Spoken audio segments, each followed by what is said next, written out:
Hello and welcome back to Effluvium. We have a very special guest, as we always do, because we have special guests, fascinating people. We have Saskia Wilson-Brown of the Institute of Art and Olfaction.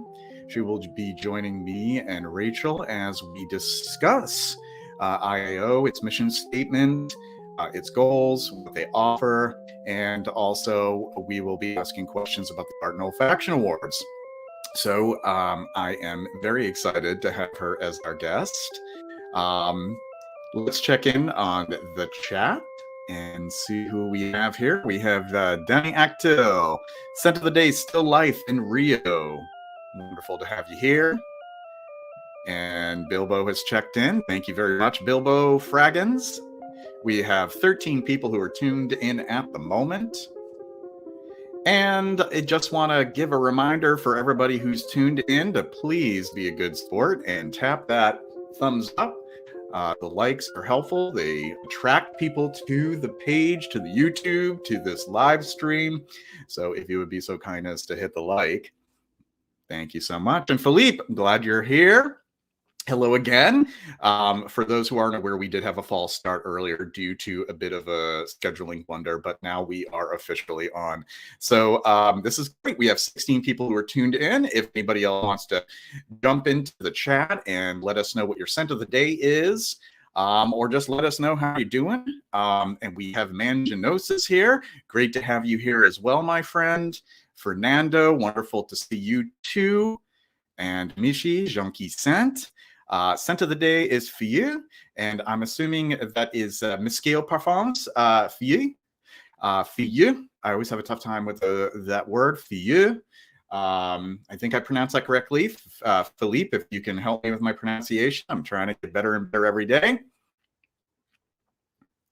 Thank you very much. 17 people who were tuned in. Excellent. Pat Lester, welcome. Glad to have you here as well. My scent of the day is actually two of them. I have scent of the day, scent of the night, because it's nighttime here. I'm on to my third and fourth scents. Earlier today, I did a review on Revlon Intimate, a vintage version. In the afternoon, I put on two Renaissance. I had Cuerdage on the neck, Cedel Sambag on my arms. And now I have two. So I have done 5 of them, actually. 1, 2, 3, 4, 5. On this arm, I have a classic from Fabergé, Tigress. And on this arm, I have Woodhue from Fabergé. Because tomorrow on my Instagram, I will be sharing 3 Fabergé classics with reviews. And the 3 will be Tigress, Woodhue, and Aphrodisia. Okay, and Philippe says, Fiui. Let me know if I'm saying that correctly. Aura Sarah, scent of the day is Le Cli from Parfum de Pierre. Excellent stuff. We were just chatting, she and I, about the synergy between the ambret seed and whatever Orris Accord that Marc-Antoine Corticchiato put together for that fabulous scent. And Jean-Qui Scent, Michi does confirm it's from Mesquio. And I just want to check in to make sure everything is in order. And we have, let's see. Okay. Is there a new StreamYard link? There is a new StreamYard link. And I didn't send it because what I sent them was for the old live stream that had to be canceled. So I am going to step away for a moment. Folks, just hang in there and I will be right back. And we're going to get our guests in.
And welcome back. We have 20 people who are tuned in right now. And Philippe is helping me to refine the pronunciation. Fiui, fiui, fiui. So a little bit less of the fiui. Let me know if that's a little bit better. Preceded by the F sound and an E sound. Okay. Fiui. We have Fernando, Scent of the Day, ADP Leather, Oris, Eros, Fiui. Fiui. All right, let me know if I'm doing it correctly. Fiui. I'm doing that. Fiui. Caboose Juice. Hello. All right, we have 20 people tuned in. Hello, I see some wonderful people backstage, and we're going to be having them join in just a second. And also, just a reminder, if you would like to support content like this, to please buy me a coffee or 2 or 3 or 4 or 5 or 6. If you buy multiple coffees, if you look at the pinned comment above in the message section, if you purchase 5 coffees, I believe it is, or 6 coffees, sorry. 6 coffees will get you a sample pack because I have a surplus of samples that I would like to share with the world. And then for 12 coffees, you get 4 full bottles because I also have a surplus in my collection. I have over 1,000 bottles of fragrance, and I don't want to have that many. I want to spread it out and have other people enjoy these fragrances so they have a good home. Many of them are doubles. Many of them are wonderful fragrances, but I want to just sort of pare things down. So if you're interested, if you do purchase 6 coffees, you can purchase the sample pack. 12 coffees, a 4-bottle full bottle grab bag, and a sample pack. Just be aware that at this time I'm only able to ship in the US. So if you're outside of the US, understandable if you don't want to donate that much, unless you are willing to really support. I'm not going to say no to that, but you could just buy a coffee or 2 and it would be greatly appreciated. Okay, that's not better, but it's a tough one. I'm not sure if I'm following on that one, Philippe. Not that better, but it's a tough one. I wish I could hear you say it. Fiui. I will practice on that one. Yeah, those are tough. Because I think I have another fragrance by Miller Harris, which is Tobacco Fiui. I just really stumble on that one. Okay, I'm going to bring in Rachel, so I'm not just rambling senselessly here. She'll put she'll get things under control. Hi. Can you hear me? I can hear you wonderfully, and everything is sounding and looking good on this end as well. Absolutely, clear as a bell. And may I ask, is the French word, is it feuille? Is it like Feuille? Yes, feuille. Yeah, at least the way I heard it pronounced in Paris, and I think it's a little bit of a Parisian thing. It's almost like oi, like boy, feuille. Feuille. But yeah, it could be, could be a regional thing. Like feuille. I think what I could do is I could just go to YouTube, type it in, and see, because they have a lot of different YouTube channels that help you with pronunciation. Just type it in and just double check, and then there you go. Go from I'm there. Curious now too, because I wonder if I've been mispronouncing it, But anyway. Yeah. There's some French pronunciations that I have down pat that are easy enough, but some are really tough. Yes. And Danny confirms that you're correct. Feuille is according to Danny. Excellent. Well, we're not going to have this entire live stream consist of how to pronounce such French words, because we have a wonderful guest here, Saskia, and I am going to bring her in. Please, everyone, welcome our guest, Saskia Wilson-Brown. Hi. It's feuille. There, perfect. Feuille. It's a sound it's hard to make for Americans, in fairness. So. Feuille. And I even took French, and it was years ago in high school. So it's still, some of them are just still really difficult. Thank you very much. You're welcome. Sorry to come in correcting your French immediately. No, thank you. Genuine. It's appreciated. I'd rather get it right than continue to butcher it. It's sort of like it's a good exercise for me, because there's a lot of French involved all the time, as we all know. So thank you so much for accepting our invitation and joining us in this discussion. And we would just like if you could start off by giving us some background on the Institute of Art and Olfaction for those tuning in who are not familiar. Sure. The Institute for Art and Olfaction is a nonprofit that I founded 12 years ago, I think now, that's devoted to experimentation and access in the field of perfumery in whatever way that manifests. So olfactory art, fine fragrance, etc. Yeah. Wonderful. And can you just tell us a little bit of the origins? How did it begin? Maybe we could even take it a little bit further back, because I like to do this with each of our guests. Can you tell us what motivated you to have an enthusiasm or interest in fragrance? The early origins of that. We can start off with that. Everyone has these like origin stories, like, my mother or whatever. I don't have those stories. I was aware of fragrance, obviously, but not really, it wasn't something that I really thought much about as a kid. Although I will say, because you may know, because of my correction of your French, I was raised partially in Paris, and definitely in Paris there was fragrance around, but I was mostly interested in sort of the design, like the bottles and the advertisements. And this was the era of the top model, so as for a young person, a young girl, there was all this sort of idealization of femininity that sort of was interesting to me, I guess, or I don't know if it was interesting or it was just something that I noticed. But I became really interested in fragrance sort of for real back in 2010, where when my friend gave me a book called The Emperor of Scent, which I'm sure many of you have read, by Chandler Burr, yes, about Luca Turin. And I read this book and I was like, what a weird industry. And at the time I was working in TV. I was working at a TV network, a network that was started by Al Gore to sort of democratize television.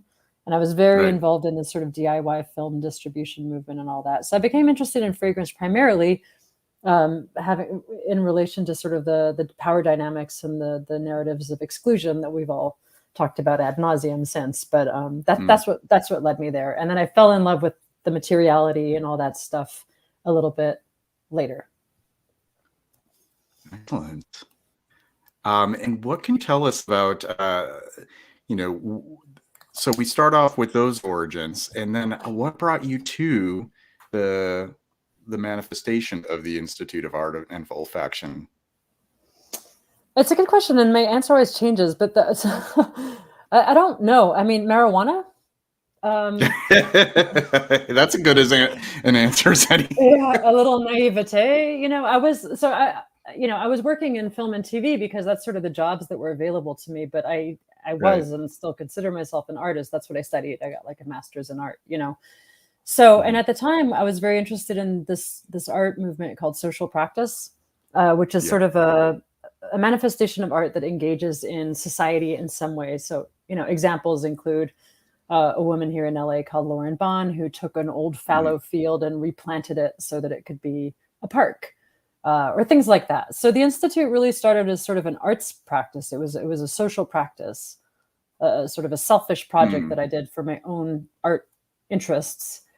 And so that was sort of the idea. And the idea, I was going to open it for a year and then move on, But then I really fell in love with the project and with the materials and with the community and all that stuff. And there's so much, as you know, to explore. So it sort of stuck, But I mean, honestly, like the idea, literally my husband and I were smoking weed and I was like, I think I'm going to do this thing. And he was like, okay, honey. So marijuana is legit. That's excellent. Yeah, well, I'm just being honest. Yeah. Yeah. So if I could ask, so you are running an arts institute. That's what it's become, and this genuine center for creativity and learning. What is that like? I mean, I cannot imagine the stress, the responsibility, the frankly money issues involved in that. Can you give us a little peek into what the business side is, what that responsibility is like? Just so people understand. Yeah, it's funny because this is literally all I complain about these days. So I'll spare you the full picture. But yeah, it's not easy. I mean, running a nonprofit is hard. I think we all know that, especially in the States where there's there's not, we don't have government funding in the same way that other places do. So there's advantages too. It's easier in a lot of ways, but yeah, the reality of it is just a ton of emails, Excel spreadsheets, managing people, expectations, on a bad day, egos. It's a lot of that. But on a good day, the beauty of it is sort of, I don't know, witnessing discovery, witnessing ideas take flight and evolve and grow. But yeah, to the nitty gritty of it, like how the steak is cooked, it's you're running a business. It's a business, except it's nonprofit, so it's for the public good. So we stay on mission, but really all the other trappings are the same. We have to pay taxes, we have to pay the lawyers, we have to pay the accountants, all that stuff. That's mostly what I manage these days. And it's anybody who runs an indie perfume business can relate. It's not easy. It's really not easy, but also it affords you freedom and autonomy, which I really appreciate. Excellent.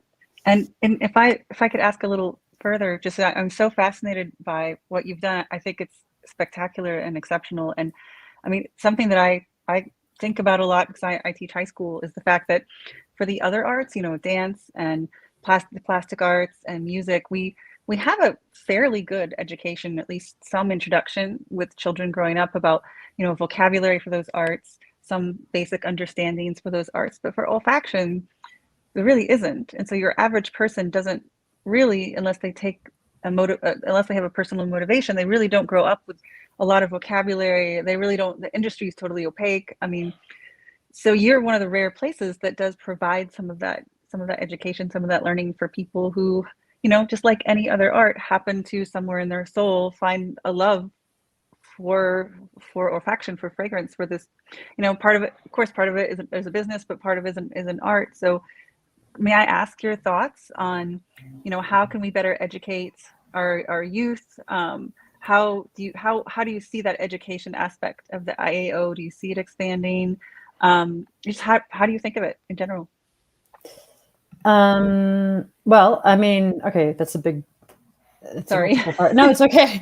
Well, it's okay. So the problem that you propose, which is that there is no sort of, at least in the States, there is not really like a common educational component around scent is real. And one of the reasons I started the Institute was because it's very simple. Like if I went to art school, and that presupposes that I had access to, paint or whatever, clay, whatever it was that I was using. So the reason I started the Institute was because I thought, okay, if as an artist and other artists want to work with scent, there's not ready, easy access to these materials. And bear in mind, this was more than a decade ago, so it has changed since, From there, the purpose of the Institute really initially was to literally act as a paint shop in a way, not a shop, but like a place where you could go and look at the pigments or smell the materials and therefore know which, if you don't have the tools, you can't make the work. It's that simple. So we were providing access to the tools and to a degree to the knowledge. That where that goes from there, like what folks can do to better spread that. I don't know, Rachel, you're the teacher. You tell me, you know what I mean? Like I operate, we do our best, but there's only a few of us. So I think it's just a question of spreading that interest and knowledge further. Yeah, I actually love to talk to you someday about that, about some things in the world of education, a broader mission maybe. But I just think what you do is so amazing. And speaking of the Institute of Art and Olfaction does so many things. And for example, the awards, right? You're kind of right in the middle of the awards. Would you mind talking about that process for people who don't know, what it's about, what you're doing now? Like, I'm so curious about how the judging works. Take them, please. No, I'm kidding. The awards. So this is a great example of the sort of schlep component of running an institution. So the awards are amazing, and I'm proud of them, and they're cool. And every time I get to the point I'm at now, I'm like, I'm never doing this again. This is the last year, right? And then every time at the awards, I'm like, this is great. I love it. Let's do it again. So it's a very love-hate process for me at this point. And the reason I love it is because the community is amazing, because there's a chance to highlight work that wouldn't potentially otherwise get highlighted in a very challenging and cluttered, not cluttered in a bad way, but let's say robust landscape. That's the awesome part. The reality of it is just a ton of little packages getting lost in the mail, dealing with USPS problems. I mean, our DHL guy is literally my best friend at this point. He's like, hey, Saskia, got another 10 packages, So it's just a lot of moving parts and literally moving parts, like me carrying things to the Institute, my team decanting them into vials, coordinating schedules, getting all the judges, making sure that there's no conflicts of interest, and not everyone's fully transparent about that stuff. So checking up on it, it's a lot, it's just a lot. And, but it's worth it. It's awesome, and we have submissions from all over the world. I mean, really, it's so international and it's super cool. But yeah, I don't know if that answered your question. It sounds like I'm complaining, poor me. And I'm not trying to say poor me. I'm just I'm in the middle of it right now. So yeah, I'm a little like, No, thank you. And would you mind maybe just for people who aren't as familiar, and correct me if I'm wrong or maybe expand, but like the process is the categories are for independent perfumers. Yeah. Well, so we have many categories. So we have artisan category, which is for fragrances that are produced and the perfumer is in house. So if you look at it from like an IP perspective, not that you can copyright fragrances, we all know, but the formula would be owned by the perfume company, or the perfumer who makes the perfume is also owner or co-owner of the company. So people like Mandy Aftel, there's a whole number of people who work in this way. The independent category is for folks who run businesses, and who are, if they are owned by another company, that company doesn't have more than, I don't have the rules in front of me, so I don't want to speak out of turn. I think it's 4 or 5, double check that, but 4 or 5 other fragrance companies in their portfolio, which automatically excludes places like LVMH or Estee Lauder or these big corporations. Right. So that's the top size. But they're companies that are owned by people who are independent and employ perfumers as work for hire, contract for hire, or maybe they have a perfumer on staff, but they're not co-owner of the company. Yeah. And so it's sort of an abstract differentiator, but it's important because the folks that it's just like, there's sort of like it's a different type of work, if you know what I mean. So yes. Not to say that's not all perfumery, it is. And I mean, it's all valid, but it's slightly different. And then we have, in addition to that, we have the experimental category, which is for people who are working in the context of scent outside of the perfume counter, as it were. So art galleries or experimental projects and then we have a number of others. Installations. Yeah, exactly. Exactly, JJ. Things that are maybe in a museum or technology, but just not something you can sort of buy in a store, Now that's amazing. I'm really fascinated by that. I've heard that even California has an experimental perfumery, I think festival or something. That I live in the middle of Iowa, where we have nothing. We don't even have an independent perfume store. We have a Macy's, and that's it. So, just that fact, and how the IAO is so great with those experimental art and crossover to other disciplines of art and technology. The fact that you guys focus on that and bring that knowledge and amplify and lift up those voices is so amazing for people like me who live in the middle of nowhere and otherwise would have no access to any of that. I'm just eternally grateful. I don't know if you mind talking a little bit about why or how or some of those aspects of the IAO. I'm not sure that we're giving you much access. I'm sorry. But I mean, the idea is to amplify practices that are non-commercial. Well, I mean, not that art isn't commercial, but that aren't as overtly commercial as perfume, as it were. I differentiate. I'm going to get in trouble for saying this, so sorry, everybody. But I differentiate, commercial art and art. Not to say that commercial art isn't art. It is. But it serves a purpose. It's like design versus art or fashion. Right. There's just a slightly different intention and all are valid. And again, it's not that commercial art isn't artistic, because it certainly is, but the intentions are slightly different. So the experimental practices with scent, the way I define it, and bear in mind, I went to art school, so I have a very specific perspective that a lot of people, even on my team, disagree with. So, I mean, that's fine. But I sort of understand the experimental practices as being outside of the realm of commercialism in a way that is different. It's different from perfume where you're trying to sell bottles. I mean, that's the point, is to get people to try your stuff. And the way to do that is to sell the bottles. So just a little bit different. And since I come from art, that's my interest originally. I'd be inclined. No, I apologize.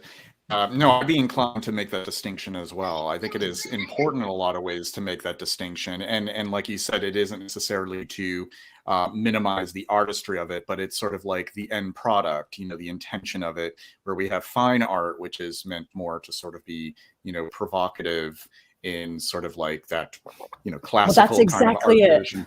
Yeah. But you nailed it, like, because you can't be provocative. You can't be truly provocative if you're trying to sell to everybody. You have to. Right. There's people that push that, État libre d'orange, or there's people that push that. Don't get me wrong, and I love their practices. But generally speaking, if you're trying to sell perfume, you kind of have to toe the line a little bit because you're trying to get It's like film. You're just trying to get people in their butts in seats, So right. Yeah. And I think a lot of people may tend to forget that. When all is said and done, it's a business. So there may be risk taking, and that could be of a potential benefit to a certain brand or business to show that they're willing to push the envelope. But there's always going to be that necessity to balance that out with those that can be lucrative and can be accessible to the consumer. And I think that's what État libre d'orange is able to do is, they can release something like Sécrétion Magnifique, but they can also have something that is like, the breadwinner, the one that sells, that has more accessibility to the average perfume wearer. So I think that you're in good company with making that sort of distinction. I don't know. I'm sure someone has something to say. Fair enough. I mean, these are tricky questions. What is art? What is commerce? These are people do PhDs on these topics. So. Oh yeah, there's whole philosophies behind it. Deconstructing the idea of art. The intention for art.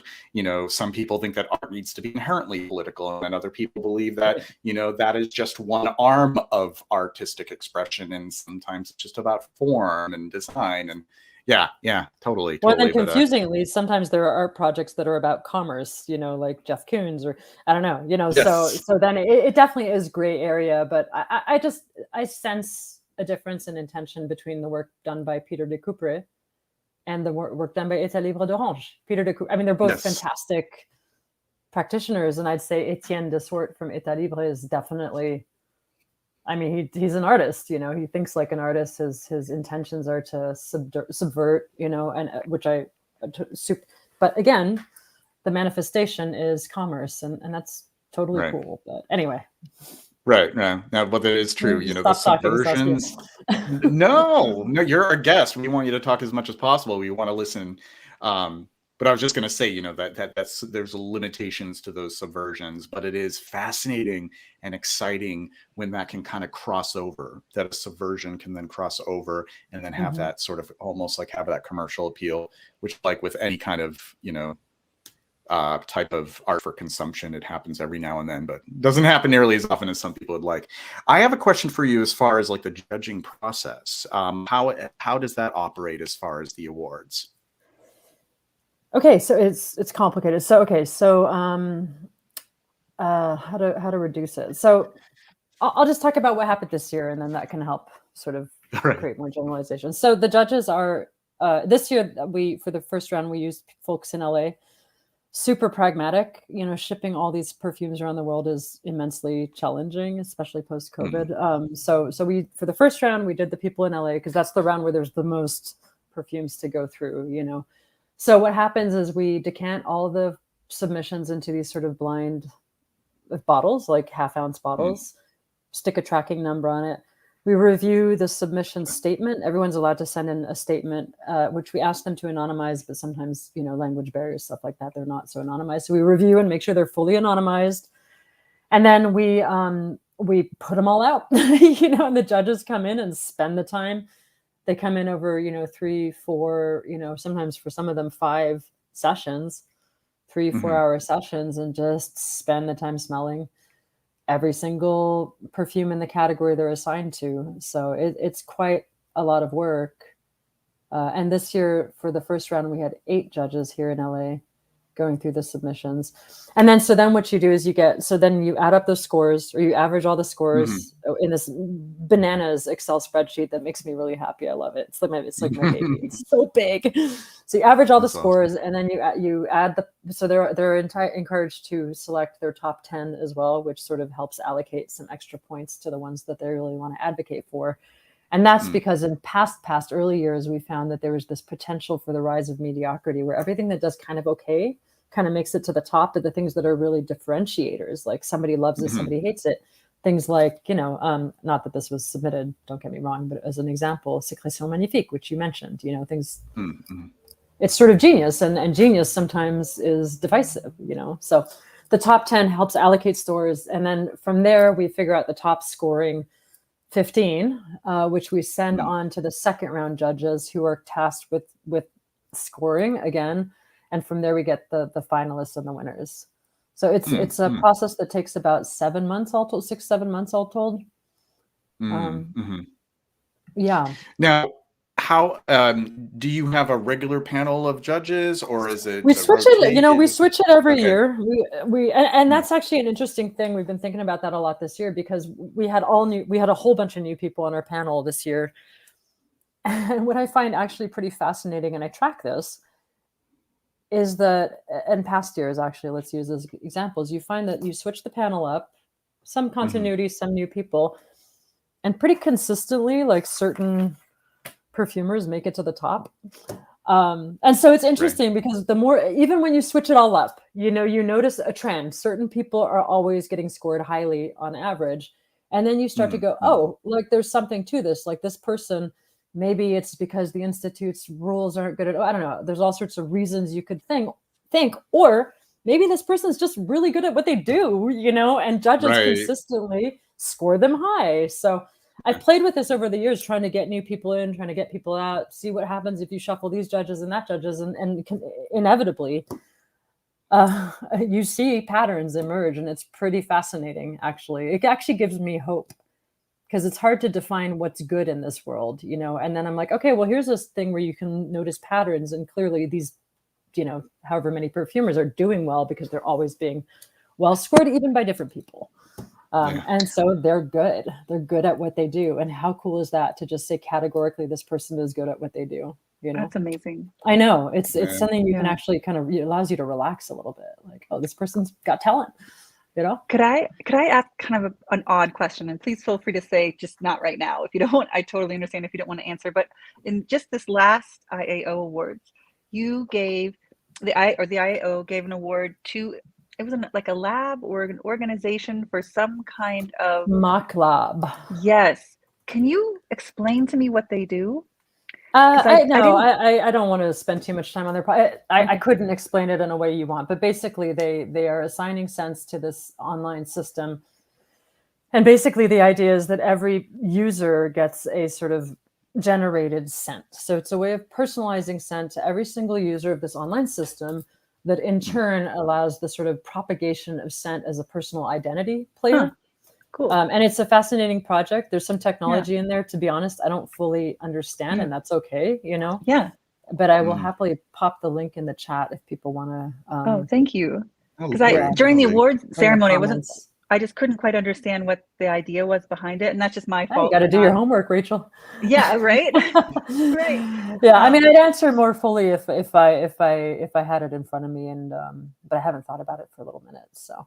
No worries. Thank you. That's a perfect answer. Thank you. Oh, that I'll give you the link. I can't add it to the chat, unfortunately, because I can't sign in right now. But if I'll give it to the private chat, and maybe you can share it with the folks. Yeah, we can share it. Yeah, I could do it that way for sure. And then we have Pep here.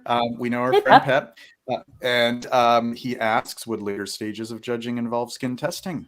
Yeah, for sure. So all stages of judging involve skin testing, but we allow the judges to make those decisions on their own. So what they come into is a space with all the materials and all the strips.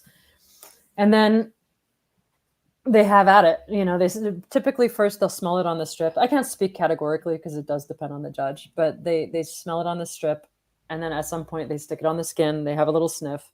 And this is why we have so many stages of judging, because, with so many perfumes, you run out of skin, So when there's things where they're like, oh, I've run out of skin, or my nose is exhausted, I want to test this on the skin, I don't have time today, we'll make little vials for them to take home.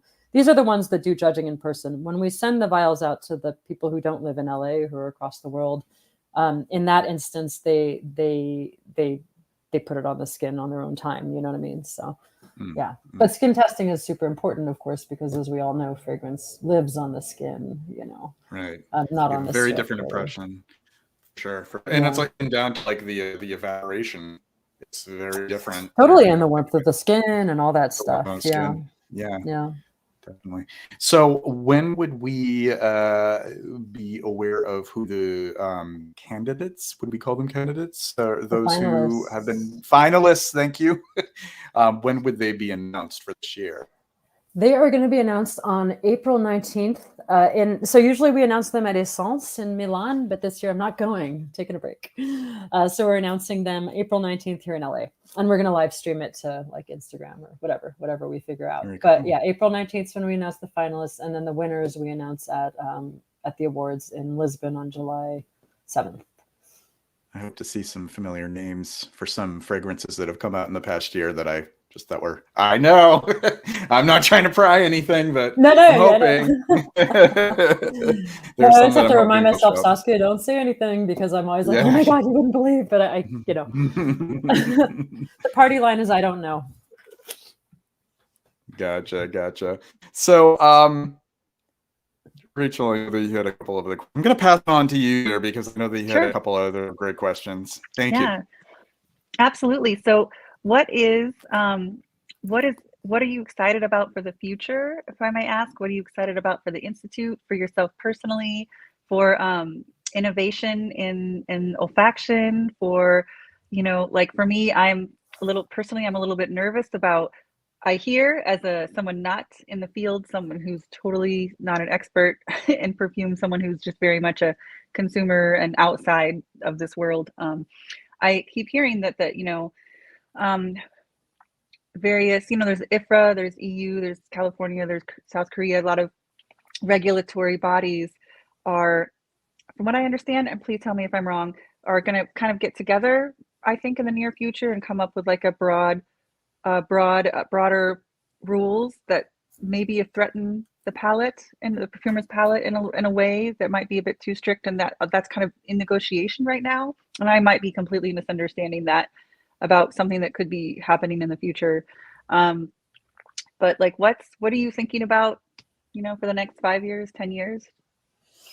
Well, the IFRA, the regulation stuff doesn't consume my thoughts very much. I know it does for a lot of people, and for good reason. I don't, I'm not a perfumer. I'm an educator, nonprofit director, artist, whatever, So for me, from my perspective, not having any deep attachment to any one material that might get regulated out of existence, I'm like, look, materials change, language changes, things change, like adapt or die, there's all these, what are they? Like, there's an article in 2019 came out, like we have 8,000 materials in the perfumer's palette. Like, we have a surfeit of wealth of aromatic materials. We can be creative with that, guys. It's not, so that doesn't worry me from a creative perspective. Although, again, some of my very close friends totally disagree.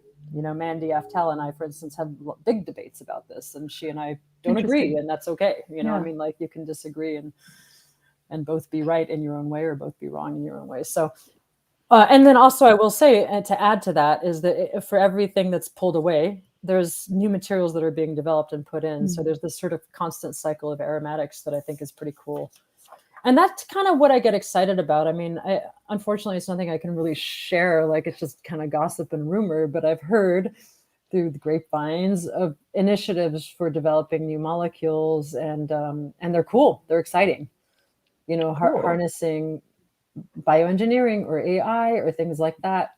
These new tools that are coming to the fore will create new tools for us. It's all a win. So I try to focus on that rather than sort of moan about, or not moan about it in a bad way, but just sort of bemoan what we're losing, because I don't know, it's just, we evolve as humans. It's okay. Things change. But again, I'm not a perfumer. I don't have any deep attachments to any one particular material. And I'm sure I'd be singing a different tune if like they took away my cashmere or something. And I was like, oh, So, I think in some instances we could stand to reduce a little bit of the cashmere and never. I don't know about never. I have a good friend, my friend Maxwell Williams, who runs a brand called UFO Perfumes. We used to have this little club at the Institute called the Smelly Vials Perfume Club. It was like punk rock perfume club, and Maxwell was in the club, a few other people, and we used to call him Cashmere Man. Julianne was I love him on its own. Yeah, we all had our Kendra was Socks Settlelox. Oh, I love that. Awesome. Yeah, so for those who are not aware in the chat, Settlelox is in a similar vein to Ambrox, and it's a sort of an ambergris style thing. Ambergris. I just want to announce to those who are tuned in, or rather just encourage those to please hit the like button. We currently have 14 likes and we have 27 people tuned in. Let's try to aim for 30 if possible. So if you haven't already done so, please hit the like. It does help the algorithm on YouTube. It helps to make this more visible within searches, or if people are looking for topics that are in this discussion. So yeah, please. Thank you very much. And now back to the discussion. So I'm actually sort of thinking about all the different options for nicknaming as far as like materials.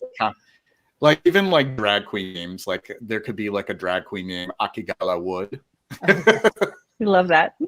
It was pretty funny.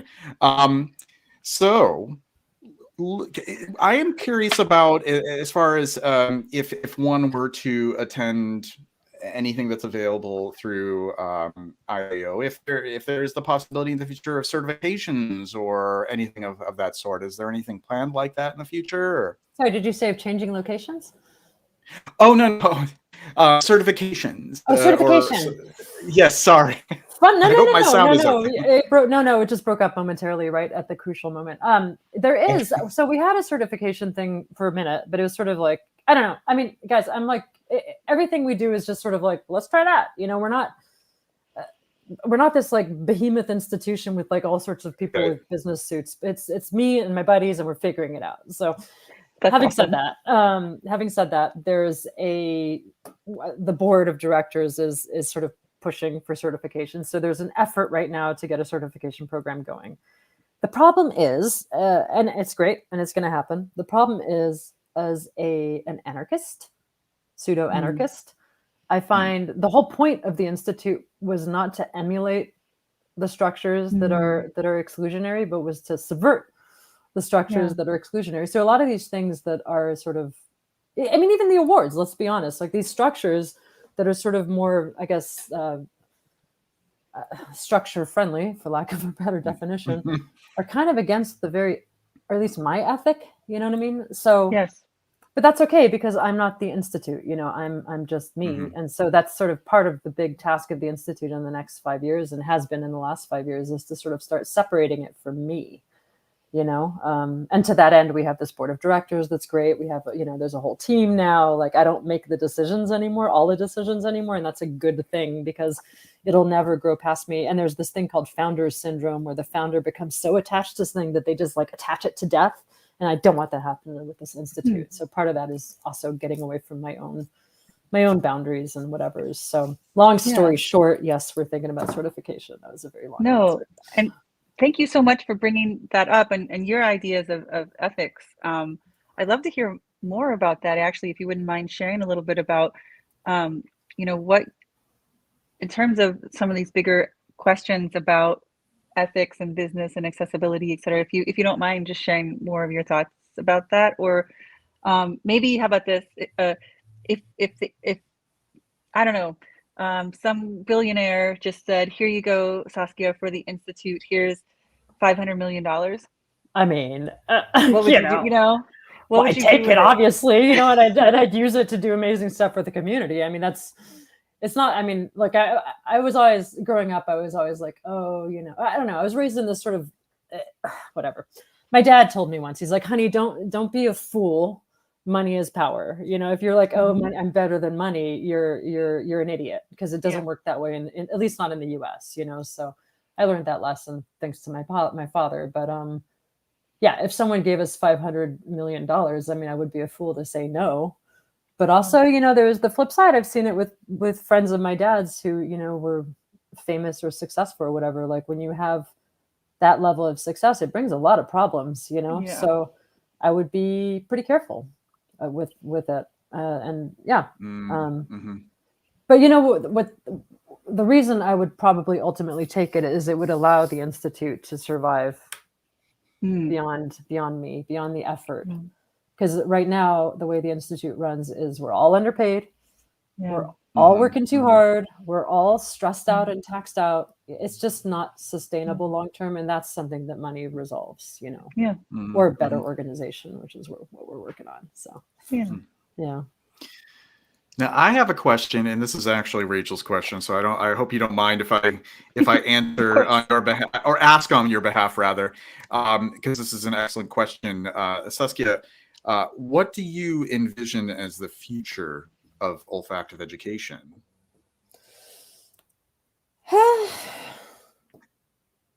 Heady, right? That's like well, I mean, it's just the obvious answer is like, you know, olfactory education in every school and blah blah blah. You know, I know what everyone wants me to say on this, you know, and I know what people say, and I think that's really important.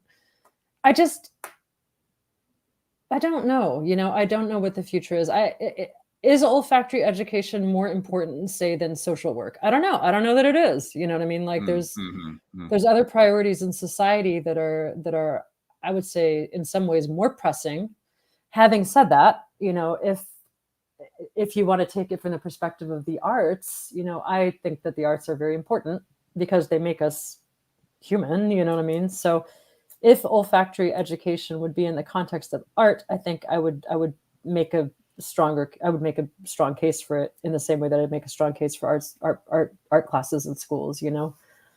And maybe olfactory education or olfactive education would be folded into a better, more self-aware, like almost meditation. Like David Lynch does these meditation practices in schools. You know, I think that's part and parcel of how I would imagine olfactive education being taught. I think like taking the kids out of math class and teaching them how to smell. I mean, I don't know. It's important, but is it that important relative to all the other stuff? I don't know. Right. And So there's I don't know. I mean, no, sorry.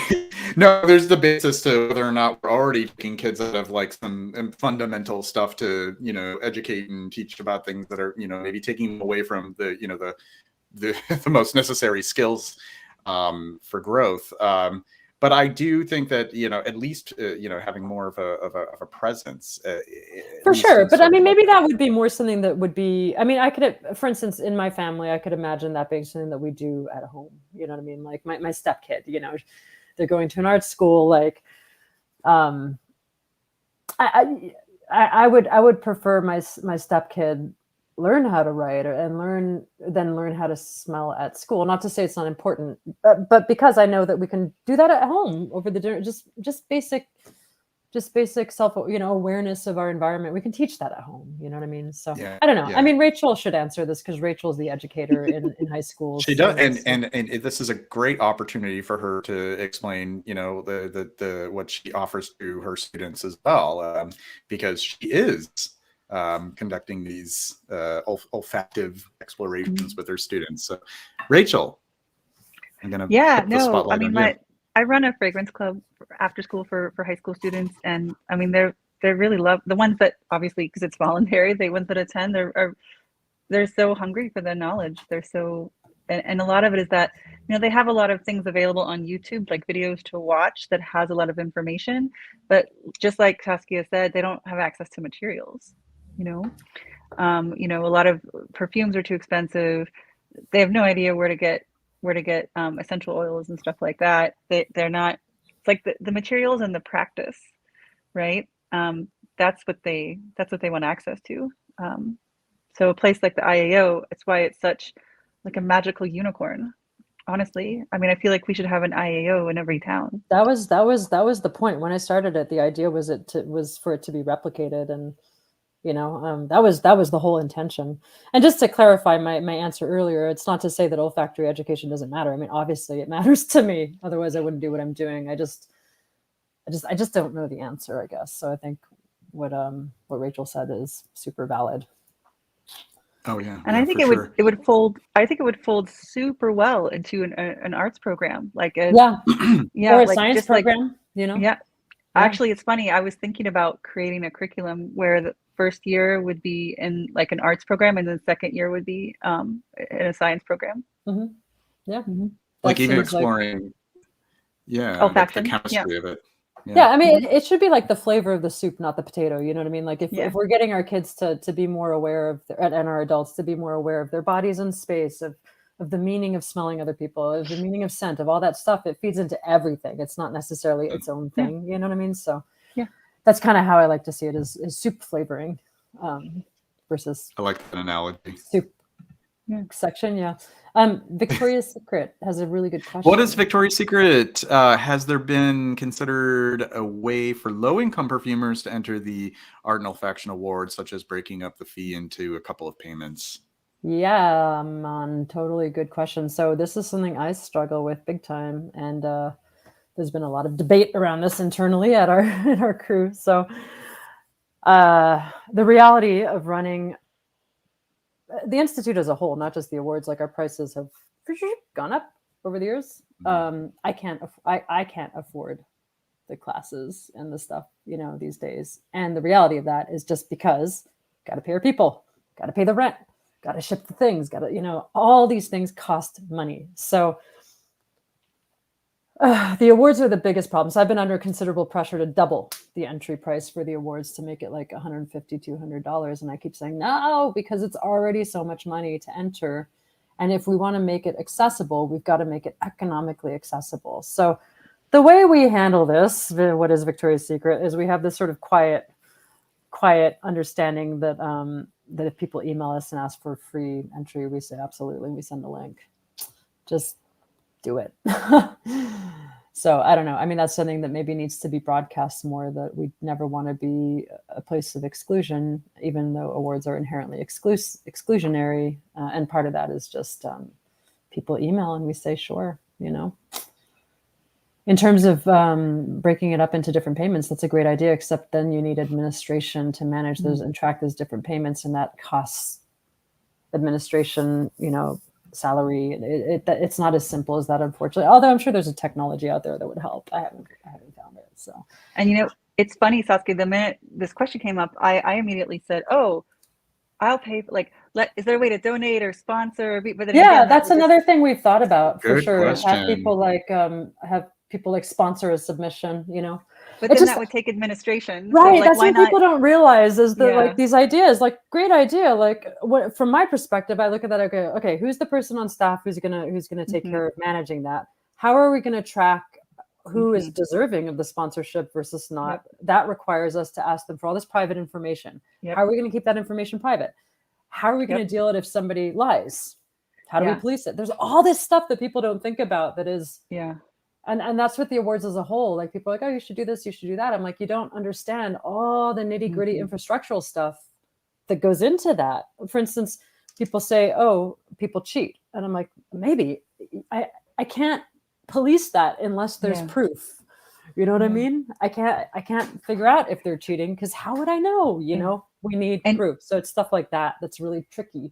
And if it's okay, if it's okay, I'm so sorry, I'm interrupting. If it's okay to say, you can stop me, tell me if I'm incorrect, but you can donate to the IAO, right? People, for sure. Maybe we can put it in the JJ. Maybe we could put it in the comments if anyone wants to donate to the IAO to do things like support perfumers who can't pay the fee, etc. I'm sure that. Well, but before you say that, Rachel, bear in mind that if somebody's donating right now saying I want to support a perfumer who can't pay a fee, that is something I'm not going to be able to track for next year. Right. You know what I mean? Yeah. So of course. So just in general, stuff they'll be used for. There'll be money would be used for anything, but instead of doing that program, people can just generally donate is what I meant to say. I'm sorry. Yeah, for sure. Yeah. People can donate, but I mean, yeah, it's anyway. But I think the reason I think what is Victoria's Secret's question is so relevant is because this is the question I'm always struggling with too. Like, okay, I'm into like inclusivity and creating opportunity for everybody, and then I create this mechanism that's actually by its very nature exclusionary.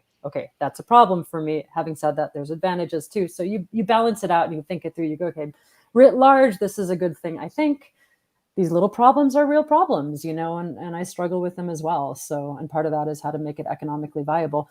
Bearing in mind, we operate in LA, which is now one of the most expensive cities in this country, you know. What do we do? You know, how do we do it? How do we pay our people a living wage? Right, It's just really hard, you know. We have a follow-up from what is Victoria's Secret that might be good to let people know. I appreciate your answer because they can be very intimidating if you're economically insecure, but artistically not. For sure. But the last thing I'll say also, and this is sort of another way that I sort of justify the fee, is that for the Sadakichi Award, the Experimental Practice Award, that is actually quite a bit lower fee because artists aren't making, art doesn't lead to income. Perfume, I mean, this is a commercial practice, you know what I mean? So if a perfumer is engaging in a commercial practice, there is an assumption that there will be some income.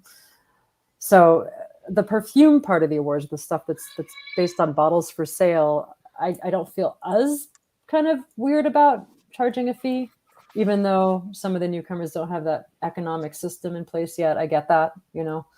But anyway, but yeah, what is Victoria's Secret? Good question. Thank you. I have the link to support.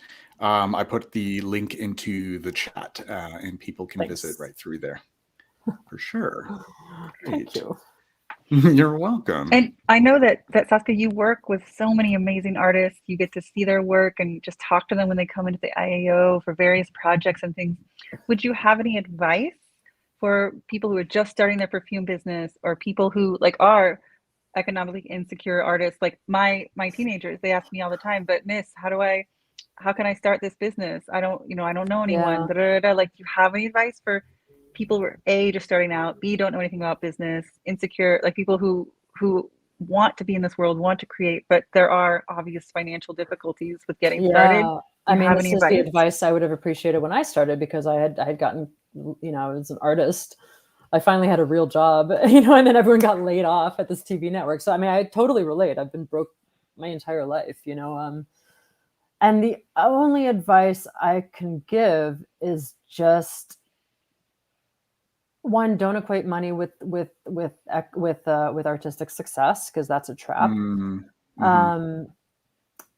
I wrote an article. It's a little bit of a flip, but I promise it relates. When I was working in independent film as a consultant, you know, or whatever, I wrote an article that was "Don't quit your day job." And my argument in the article was that if we're always equating financial success with our passions, we're always going to be in a position where we feel like we have less than, and we put all this pressure on our passion to be our income, you know, whereas actually, like, for instance, for the longest time, I had another job. I was working, you know, a real job, and then running the Institute. Like, wow. It's exhausting. I'm not saying it's sustainable, you know, but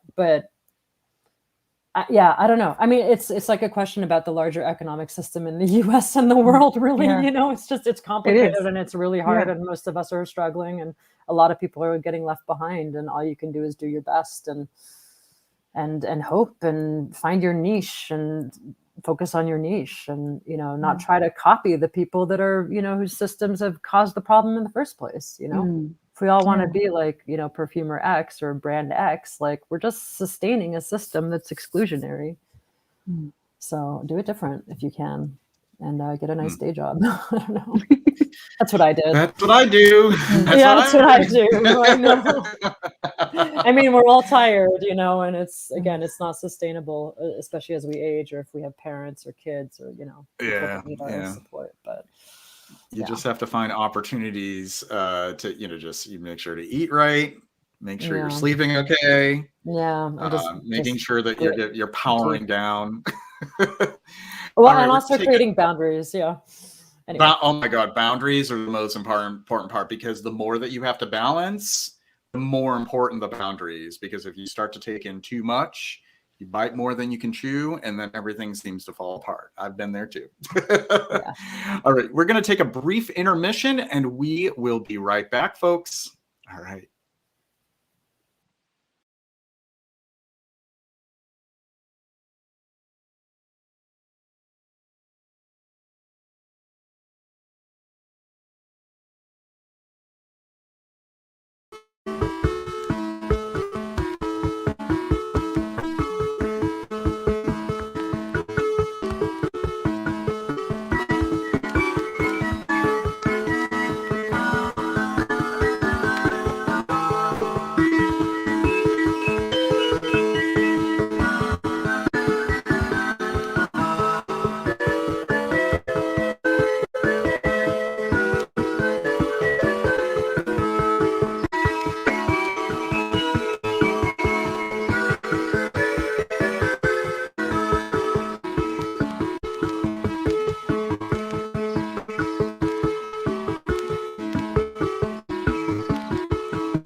All right, and we are back. And what does Victoria's Secret says? I feel like this is in my wheelhouse. Very nice. Okay, Rachel, I'm going to bring you back in. Saskia, if you want to come back, that's fine. If you need a breather, that's fine too. You can just join the StreamYard link. We're going to continue going here. We wanted to just announce, or I wanted to announce, because I think this will be new to Rachel as well, that in 2 weeks we do have guests lined up. So in 2 weeks for Effluvium, we have Alexandra Helwani, and he is of the Perfume Chronicles. You can visit his website at theperfumechronicles.com. He's a perfumer, writer, and perfume historian. What he shares on Instagram is endlessly fascinating, and he's just a brilliant mind. So we're very pleased to have him as the guest coming up in 2 weeks. So yes, and then we'll be lining up other guests in the future. We have some other folks in mind, so it's fun stuff ahead. So we haven't established whether Saskia will be joining us again, but just in case, it was a pleasure to have her. Maybe she'll come back. Amazing. Yeah, amazing indeed. I am just elated that she accepted her invitation and was willing to have a conversation with us. So in the meantime, Rachel, I wanted to kind of pick your brain on, we have something else coming up before I do that. Just giving it a little bit of time in case Saskia decides to come back too, because she could have just left the StreamYard and might join again. What is Victoria's Secret? I think there is some pressure that perfume happens overnight when literally it can start in your kitchen at the spice cabinet smelling.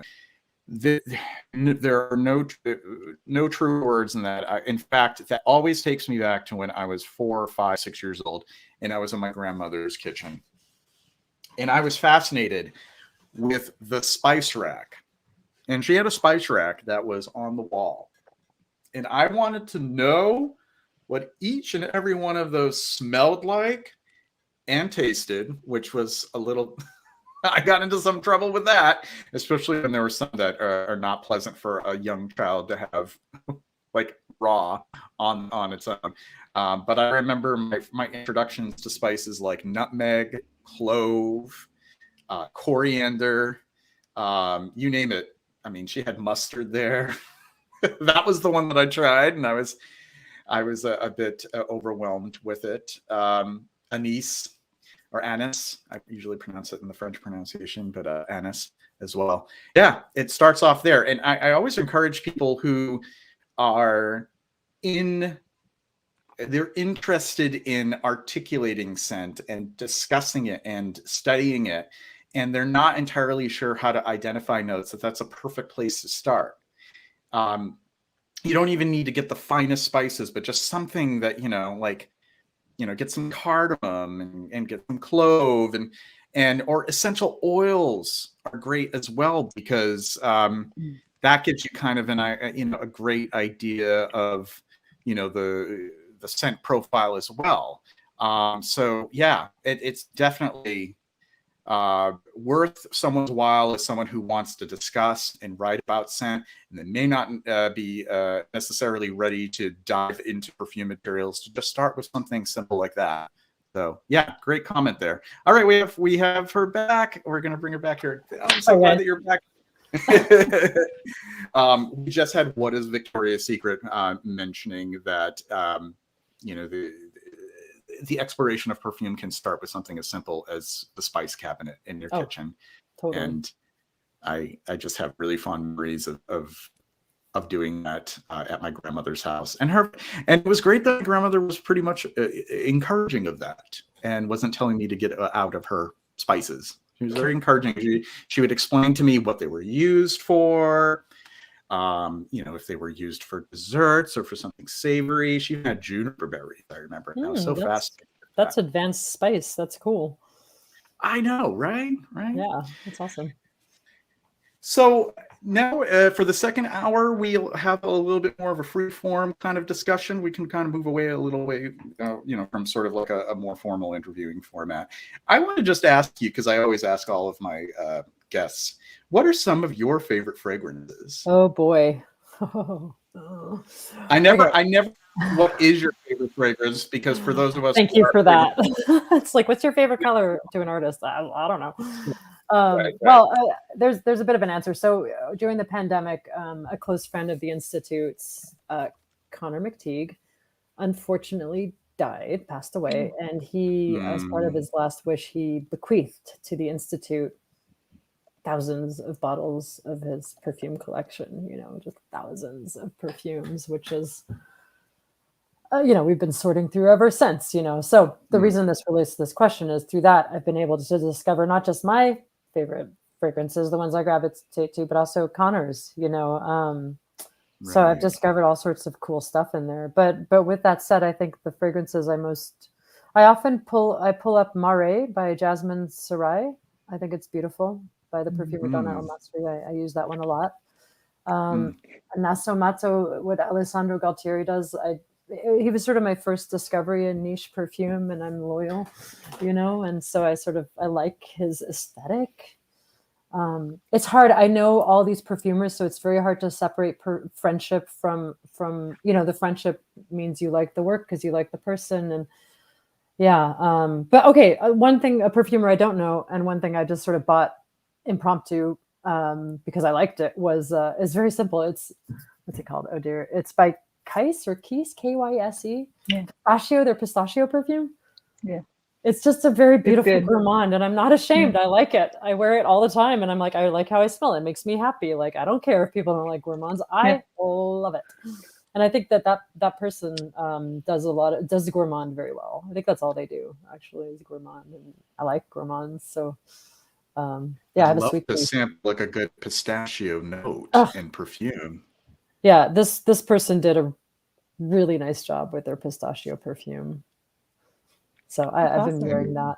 Oh, and Musk by Bruno Acapra is one I wear a lot. I often wear that and then something on top, just to amp up the musk. Hi, Darren. Alan. Hi, Darren. Do you have the oil? Do you use the oil? Because I have the oil. I have the EDT and oil. Yeah. I actually I learned of it from Katie Puckrick years ago. Oh, I love Katie. She was one of the first introductions I had to the world of perfume years and years and years ago. So yeah, me too. She's a big fan of musk. In fact, she might be the one who got me to buy it.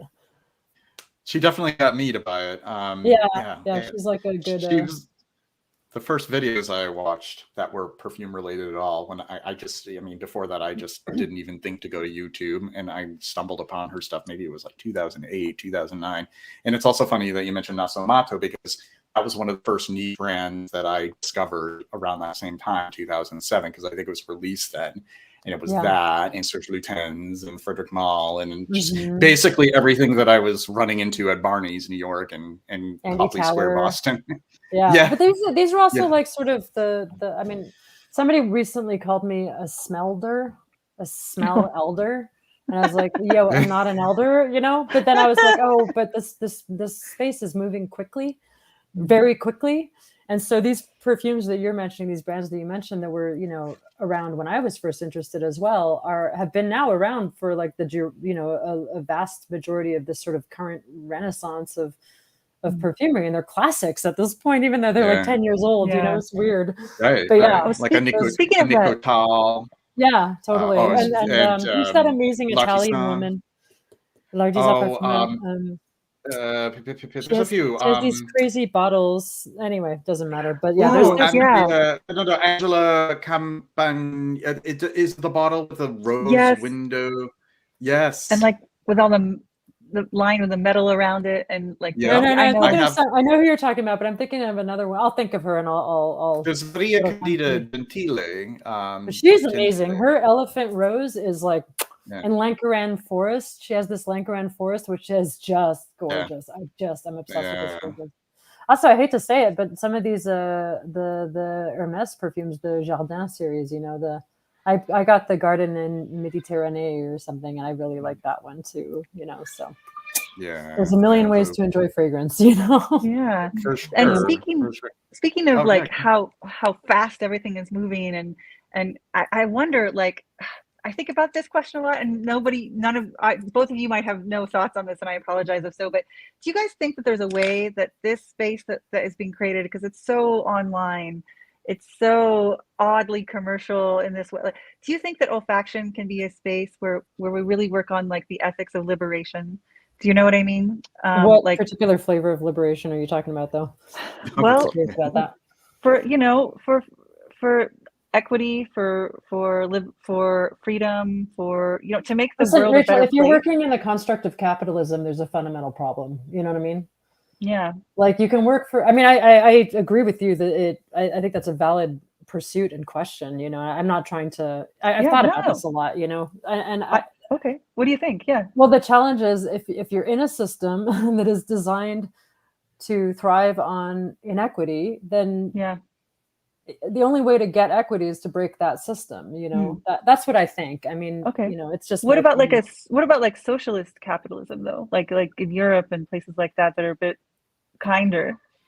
Yeah, but I mean, the kindness is still impacting the planet negatively. It's still like.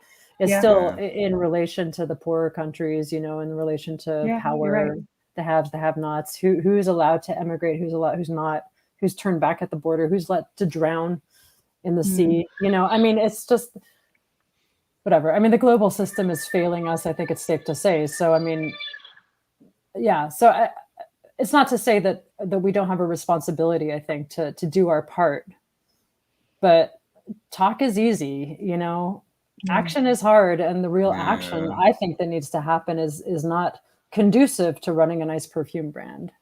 Right. I mean, I'm just being honest, No, seriously. I wonder about that a lot, and so I like trying the work of people who use flowers from their own garden and are as careful as they can about sourcing and.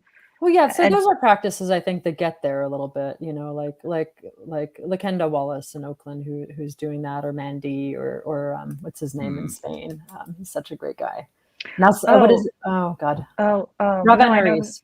Yeah, Raveneris. Yeah, the way that he's working with foraging and sustainable foraging. Yeah, I mean that's amazing, right? Like exactly. Like so, there's people who are living, trying to live their ethics to the best of their ability, and that's like Gosh, I just wish there was more of that, But I mean, that's not conducive to like the multinational perfume industry. You know what I mean? Like you can't ship that stuff all over the world for so many reasons, including regulation and including there's just not enough, sage to pick in the mountains of California that will feed all the perfume consumers in the world. So if everybody moved to that practice, like we'd have our solution, Right. But, sorry, and it's so much. No, but you're right, because so much, all of it pretty much is based on colonial, extraction practices, and that's like, how do you undo that, right, for the whole world? You stop consuming. Yeah, and I don't really see that happening. No, I mean, I say this, and I consume, I buy stuff. I mean, it's we're all right. Yeah, I don't know. I mean, we're all going through so many questions right now, but we're part of the problem. Yeah. We just need to own it, and that's okay. I mean, there's nothing I can do or you can do to change this, you guys. It's right. It's like a global issue. I think it starts with the individual conscious decisions that you make as a consumer. Yeah, totally. Where you're going to decide how you are going to contribute to this machine, and where you're going to decide that I'm not going to be an active contributor to it. Yeah. And obviously, some of it actually takes some financial privilege. Some people are not aware that it is their 100%. Very financial privilege that enables them to separate themselves from that machine. Totally. And we see that with like the clean living movement and like Goop and all this sort of stuff where it's like, 100%. but or then like food, like the people who can afford the organic stuff and the people the Erewhon people who are only being sold Doritos because that's what it's. Yeah. The injustice is crazy and it's maddening. Yeah. It could involve a whole other divergent discussion for sure. I have a lot of opinions on it myself. We can get back to perfumes. Yeah. We can get it. We can steer it back to lighthearted because I think we have a question. We have a question from Fragrance Enthusiasts, and this is actually aimed at the two of you. What are your favorite? What is your favorite fragrance for men? Or it can be multiple, because, like I said earlier, I don't believe in I just don't want to.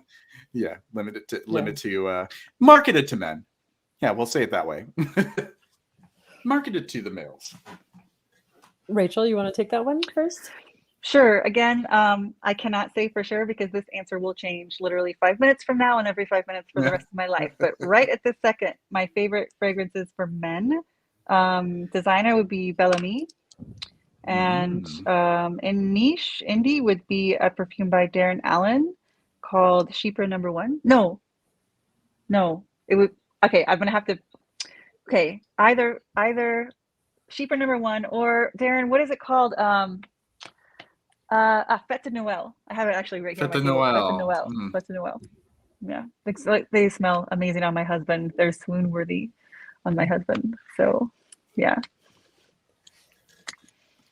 So wait, now I need to answer. Shoot. Okay, I'll be. So gender's a construct. I am married to a cis man, and my cis man smells very nice when he wears the Duro by Nasamato that I bought him before we got married 15 years ago. Is it my favorite perfume all told? I don't know, but I like it on him. That's kind of the extent of my answer, I think. Yeah. To believe that it was released over 15 years ago is kind of scary. I remember when that was. I might have my dates all thrown off, but no, I got it for him when we first started dating. We've been together since 2009, so it would have been out. Yeah, it definitely was out around that time. Yeah. That's a good choice. That's 15 years, right? 2024. About 40, yeah. 14. Don't think about that. Getting there. No. My partner is starting to remind me, like, you're almost 50. You're almost 50. I'm 45 right now. Tell your partner to shh. I'm 45. I'm also 45. That's not JJ. It's not 50. That's not You're almost not 50. We're still. It's not 40. almost 50 until you're well into 48. You could probably get away with it, but I am not almost 50. I think it's because he's approaching 60 right now, and that's a crisis of its own. Yeah. Does anybody want to know my favorite? From male marketed, that's kind of crazy because everybody knows that I have like a billion things that I enjoy. And of course they do change. Some of the recent ones that I've been loving, and of course a couple of them are discontinued. Go figure.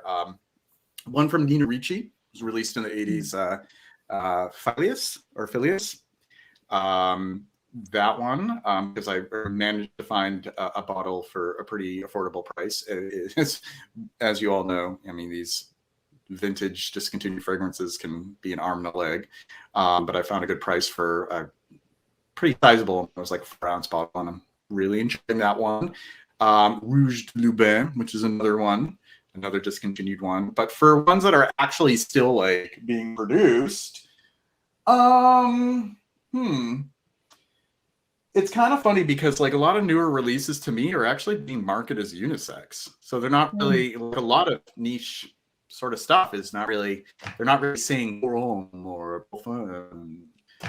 So I mean, I could say one of them that I really enjoy is Olfactive Studio Irish Shot.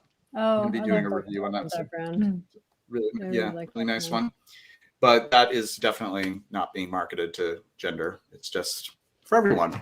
So Yeah. those are some of my favorites right now. Yeah, Yeah. yeah. So Darren is talking about grapefruit. What's going on here? There's a side conversation here. Similar to grapefruit, but milder and sweeter. Pomelo. Oh, pomelo. Oh, I love Yes. pomelo. Pomelo is so great. And Pomelo. in Asia, you give pomelo to people on Lunar or Spring Festival, Lunar New Year. You give pomelo because it symbolizes wealth, and you want to expand people's wealth. Is the custom. That's awesome. Yeah. So it's my It's understanding also yeah. go- Oh no, it's no, like I'm sorry. the original. It's the One of the original original citrus fruits. Yeah, it's Because you have mandarin, you original wild have citrus. Yeah. Ooh, there you go. Mandarin, lime is the other one, right? And pomelo were the first, or citron. Citron's one of them. I think those are the first. No, lime is definitely not. Now I realize lime is actually a hybrid. So I think it was citron, mandarin, and pomelo, and all other citrus fruits pretty much come from those three, which I find Sounds pretty right. fascinating. Yeah. Can I ask, Saskia, where did you live when you were in Paris when you were growing up? Well, yeah, so I have a complicated upbringing. And so I was raised by a single mother in San Francisco for the first 7 years of my life. But my mother is English. My father's Cuban, fun fact. But her, like, oh God, long story short, all over Paris. Sorry, I'm like getting into a long answer. But I lived, the informative years were in the 15th or the 5th. Okay, cool. I lived in the 18th, just Metro Barbès, right, cool. Just down the street from. Awesome. Well, if you know where that is, it's right behind the big Tati. That's where I lived for 2 years. Tati, yeah, I forgot about Tati. Yeah, it's a good city. I had a hard time in Paris because I wasn't French, and I wasn't, and then in the States, I wasn't raised in American culture, even though I was here. So I was always sort of between cultures, and then my dad's Cubanness, my mom's English, and it's just lots of mid culture. So I always felt like my upbringing in Paris was meaningful, but also complicated, and I always felt like an outsider. And it's changed a lot, but at the time, the French weren't famous for being, the Parisians weren't famous for being particularly sympathetic to outsiders. You know what I mean? So, I do know. Yeah. Yeah. So I got made fun of a lot in high school and whatnot. I'm sorry. And high school kids they're not the nicest anyway. Not the kindest kids. This one girl, Caroline, I used to like wear this little hat, and she'd throw my hat in the toilet every day. I'll never forget this girl. Oh my God. I'm so sorry. I survived. But But I think all that moving around gave you perspective, right? Just maybe that slight remove from I think so. It's a kind of intelligence. Yeah. I think thank you for saying that. I think it's a kind of intelligence too. But the flip side of it is you never feel like you really fit in. You're always a bit of an outsider, and that's okay, But I'm sure that a lot of people can relate. You do get for sure. My dad, I'm sure. My dad is a lot of insight. My dad is a structural engineer, and he builds airports. So we would move every 3 years to a different place. So you can relate. Not exactly the same, but we definitely just moving all the time. Yeah, totally. Sorry, JJ, I interrupted you. No, that's okay. I'm behind the scenes just making sure that comments are being put up and removed and stuff. Sorry. So I know, Rachel, you were talking about Mardi Gras fragrances. I really was ill prepared about that, and I kind of wondered if maybe you wanted to share an example of something that you would feel fit that theme. Absolutely. So it was a wacky year, because Chinese Asian Lunar New Year. Most countries in Asia celebrate at the same time, and then Cambodia has its own. But Lunar New Year fell on the same weekend as Mardi Gras, or at least the weekend right before Fat Tuesday, and so the big celebration weekend, and it was the same weekend as the Super Bowl, so it was like a crazy weekend, lots going on. I grew up in the South mostly, except for when we moved from like Texas to Georgia to Louisiana to just all over, and so we would go to Mardi Gras all the time. And I've been to New Orleans, I don't know, 50 times in my life. And I love New Orleans. I love Mardi Gras. So it's a huge part of my life. And if you know New Orleans a lot and Mardi Gras a lot, there's so many local customs that are so unique, like the cruise, like there's basically social clubs that get together, and all year all they do is build these huge floats and these beautiful costumes, and they have things that they special prizes they throw, and there's cruise based on interest, like wine, and cruise based, there's like feminist cruise, and there's African American cruise, and they have dancers and singers and marching bands, and it's just this whole celebration of culture. And there's the Mardi Gras Indian. This is an African American tradition of dressing up like Native Americans and walking around the streets and performing. And there's like the Bones crew, which is it's like a 400-year-old tradition of this crew of people who dress up like skeletons and wake everyone up at 5 a.m. on the morning of Mardi Gras. They'll go around from house to house and perform drums and wake people up. I mean, there's all of these crazy traditions that, if you live in Mardi Gras or live in New Orleans or visit New Orleans long enough, you get to know. I mean, there's hundreds and hundreds and hundreds of these kind of local traditions that are amazing and so just full of life and history and people. It's beautiful. It's beautiful to see this local life. So anyway, I love Mardi Gras, but I didn't go this year because there's all this other stuff happening. But I have Hez. You guys know Hez, the brand, the house Hez? Ooh, let's zoom in. Yeah. Okay, Hez. Yeah. Or hey. So the perfumer grew Look at up that. in New And Orleans. there's a Fleur de the lis, fleur de lis. Okay. Yeah. Yeah. So the perfumer Very cool. Hez is his name, and he grew up in New Orleans. And he makes his whole line is all about different aspects of New Orleans. So this one is banana bread banshee, and I just wore it recently. And it's obviously a banana gourmand perfume. And he just had, and it's kind of the story behind it is like, yeah, it smells like banana bread. It's really great if you love gourmands. And it nice. He remembers the stories from his mom making banana bread, and I don't know if it's just a Southern thing, because or I don't know, people in the North make banana bread. I don't know, but I grew up making banana bread every Sunday. Oh, okay, cool. But so like this one, and then he's got like perfumes based on some traditional mixed drinks from New Orleans and some other aspects of New Orleans. And so definitely, for sure, I would say has perfumes. It's definitely like an appropriate brand to go check out and look at.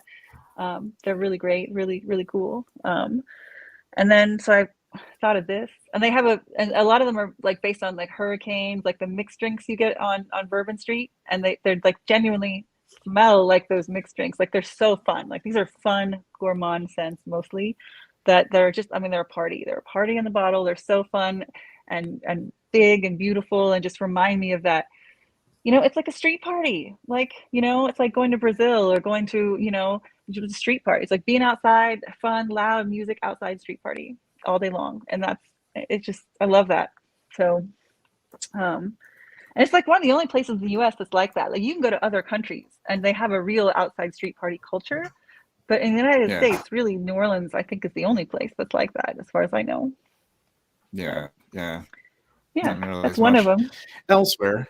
And I approve of the concept of banana and fragrance. It's one of those fruits that I think is, I often think that a ylang-ylang, is often kind of compared to some of the, because of the acetates that are in it and the sort of butyrates, and kind of has that banana-ish sort of smell. So I could see that as like a natural progression from those kinds of, sultry yellow florals into like a banana. Yeah.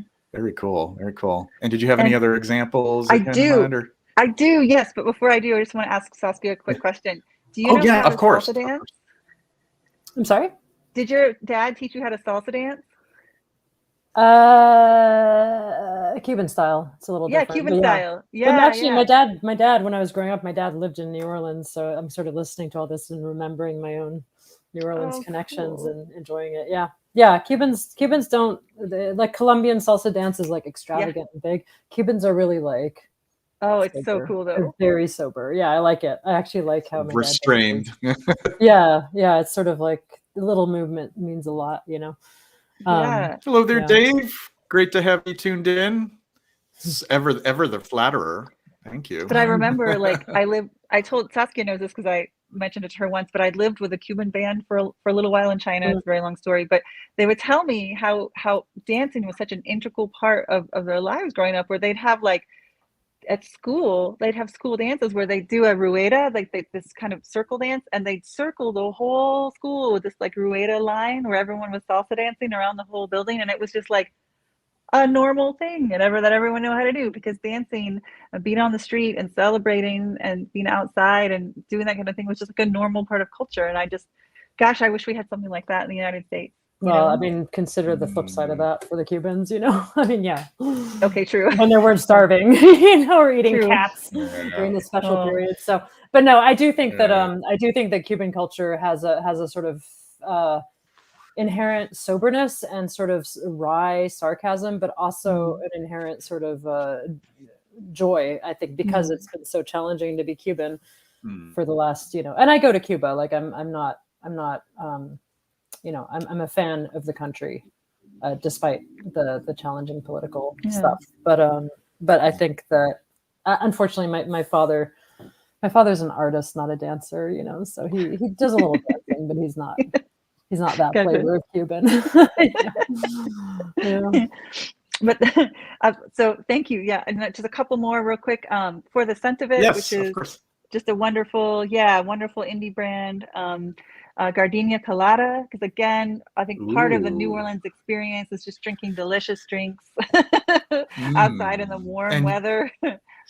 And this you said that's Gardenia Colada? Yes, exactly. So it has some, you know, think of like a pina colada. It has those aspects, the same kind of flavor aspects. So it's got the coconut, you know, the rum, the pineapple, and with a beautiful gardenia that fits those rich flavors very well, those rich notes. And it's a great, wonderful, even wearing this in the hot weather is great, cold weather is great, but it has that richness of kind of party, you know, have fun kind of party, let yourself loose. And then the other one that I brought out is Midnight Leather. And this is from Notology, which is an independent brand, indie brand out east. And it's again, you know, it's kind of like, it's like wearing a leather jacket. It's like, you know, like when you party all night and then you're kind of walking home at night and the moon is out and it's like the streets are kind of filled with old beer cups or like the remnants, you know, of a party, and you're wearing a leather jacket and like there's cigarette butts on the ground, and it's like this just reminds me of that, of being out at night with a leather jacket on, like walking home from a party and just feeling amazing. Like, I don't know, there's something about it that it's a leather scent, right? But it's something about it has that like being outside, night air, walking home at 4 a.m. kind of a feel. So. And is that like the little logo? It looks like a 16th note, right? Yeah. Yeah. Yeah. Oh, look at that. Yeah. Very cool. It's cool. So I just grabbed those three. Yeah. Very nice. So Fernando Soto is just coming in. Cuban dancing, interesting. Exactly what type? There is not only one. You know, mambo, cha-cha-cha, danzon. He speaks the truth. Yes. I think my dad's dance, I don't know what flavor of Cuban dance he dances, but it's like the Adolfo dance, and it's like this. But, it's like, I love it. And then he spins you around a little bit, and he's like, yeah, there we go. I like that. I like that pace. I love the restraint of it. It's just sort of like it's a nonchalance, but also restraint. Not too flashy. Not too extravagant. But exactly. There is like a little bit of a soul to it, though. That's great. That's great. Very cool. Very cool. So thank you very much, Rachel, for sharing your Mardi Gras options. I would have never even thought of a concept like that. And I love you know, how Michael integrates gardenia into that, because I could see that sort of seamlessly locking into like coconut and pineapple, you know, that sort of lactonic feel of the gardenia that just very cool. I love gardenia and fragrance. I know that's an acquired taste, but yeah, I just love gardenias in general. And I wasn't aware that it's a very much like it's not really a familiar flower to Europeans. It's not like it's a very southern U.S. flower, right? Is that am I wrong about that? It is. I really associate that with the South, you know. Yeah. And LA, we have gardenias here too. But yeah. And you know, one thing that I've been noticing a lot post on Instagram is the mimosas, because they're all in bloom where they grow. And we don't have mimosa trees up here in Massachusetts, but I would love to experience the trees while they're in bloom, because I love it as a fragrance note. And just such beautiful trees, you know, just the little pom flowers. Yeah, we have those behind the Institute. They're pretty. Oh, nice. Yeah. And are they redolent fragrant with the? Yeah, Yes. they are in the right season. You definitely get the mimosa vibe. It's nice, actually, because otherwise, you know, downtown LA is very gritty, you know. So yeah. It's not the whole that whole what's the word I'm looking for? That the whole general area is not really necessarily known much for a lot of flora and a lot of trees, but what are there, it is interesting. I really was fascinated with some of the foliage and the more of the desert, like around Palm Springs. Yeah, it's beautiful, gorgeous stuff. People think there's so much nature out there, and it has a really cool soundscape, actually. LA is mostly famous for the jasmine. We have jasmine. Actually, we have everything. We have palm trees. It's actually kind of tropical funky. I like it for that reason. But by the way, Fernando identified my dad's dance as danzón. So thanks, dude. That's awesome. The one. I'll be like, hey, Dad. So I have a question for you, Saskia. What are there some things that you find exciting with new developments as far as what perfumers are doing with materials? Like, what are you noticing are some trends that are exciting, you know, in recent years as far as things are going for perfume? Every year with the awards, there are trends. There are things people are doing. You know, 5 years ago, everyone was oud was like, I don't know if you guys remember the oud year. Everything had to. A couple of years ago, yuzu for some reason was coming up a lot. This year, actually, interestingly, there's been a lot of interest in more conceptual things as far as what I'm observing from what's submitted. So a little bit more. I don't know if I'm allowed to talk about it, actually, now that I think about it. Because how about last year? What did you notice? we can go back, to last year to see what was the big thing. The problem is I have the memory of I don't remember last year. I don't remember what the thing was. I mean, probably okay. So the COVID year, obviously, everybody was very, very interested in solitude and sort of coming back to yourself and how scent could help help you come back to yourself, and then of course the connection to the plague, the plagues in 14th century Europe, and sort of the Four Thieves vinegar, things like that, the plague masks, the herbs that people were using. So those were trends that we noticed in the submissions, at least, came up a lot over the course of the sort of COVID years. Last year, I'm not remembering last year, but this year there's actually been an interest. I think I can say this safely. There's been a lot of interesting sense around mathematics. Mathematical equations and concepts. It's actually, so much so that the judges were like, wow, this is a thing, so it's kind of interesting to see how the sort of public consciousness expresses itself, and these ideas sort of take root in various countries. I mean, these perfumers are from Taiwan, China, Russia, you name it. The similar concepts take root. And a lot of activism. There's been a lot of activism in the submissions, like to Rachel's question earlier, sort of like how we can use fragrance to create equity or to better reflect society. There's been a lot of that in the last years for obvious good reasons, I'm so glad there's a place to do that, because if IAO didn't exist, where would they go? Well, I don't know. There's plenty of other places. But what I'd be curious about, what do you mean, Rachel? Like to show your fragrance, or just to like craft fairs, or what do you mean? Maybe I don't know. Like, because I genuinely don't know, because we don't have like craft fairs, in my state of Iowa, we have like the big Macy's, like something like that. Right. We have a farmer's market where there's one person who makes perfume, and I've searched everywhere. There's nowhere. Etsy? Like Etsy. Okay, sure. Yeah. A lot of people start off there, and it's great to see them grow from starting with Etsy and then growing their brand and their. Yeah. I'm Yeah, but I guess fascinated with Rachel, you make it. a point that, I mean, maybe I'm because what is that expression? To a worm in horseradish, the world is horseradish. You know, I'm so immersed in it Yeah. that to me, I'm like, yeah, like perfume's everywhere. You know, but I guess maybe I'm You'd not. be surprised. Yeah, maybe Yeah. I'm not so objective anymore. So, fair point. Thanks for reminding me. It's what I'm you've just made is getting back so to the. special. Sorry, go Thank ahead. you, Rachel. I appreciate it. Oh no, I'm sorry about that. No, just the mathematics. Like I'm just thinking of Yeah. what type of mathematical concepts. Like I was even thinking like the Fibonacci sequence and like fractals. And you think about fractals in botany, and then how that Well, can you named translate that's into exactly it. perfume. That's the sort of concepts that have been getting sent in, is, you know, Oh things along yeah, those it's lines. funny how that was the first thing I thought of. You I was nailed like, it. how do you tie them together? Yeah, very cool. Yeah.